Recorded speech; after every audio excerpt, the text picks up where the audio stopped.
It's the worst year we've had since I can remember. We're actually down about 60% overall due to the frost that we had in the spring. Apple production is down across New York State thanks to the weather, and local growers are raising prices and closing their orchards early. An April frost, a hot summer, and recent hail and windstorms have hurt Southern Tier apple farmers' bottom line, but they have high hopes for next year. Good evening, I'm Scott Cook. Renata has the night off. Thanks for watching Twin Tiers tonight in high definition.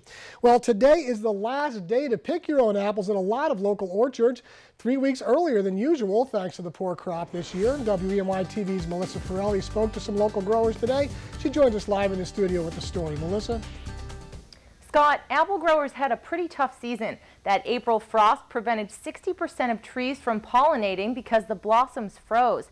Then a dry summer kept apples from growing to normal size, and hailstorms put holes in whatever was left.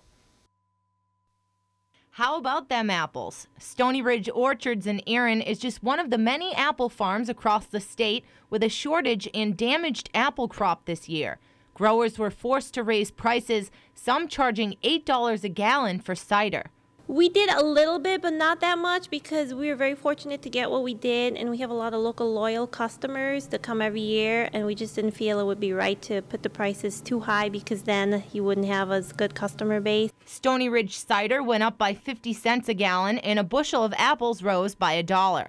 I did notice that the price was quite a lot higher.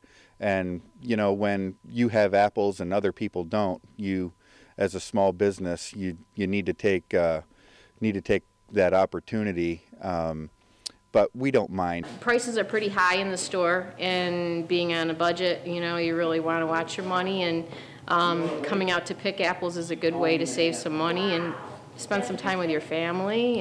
Despite low production, Stony Ridge saw more customers because some other Southern Tier orchards had no apples for people to pick at all. It was a tough year overall, but we had a lot of support from our customers, friends, and neighbors, and so we feel that, you know, if we can all get through it together, next year is always going to be better, we hope.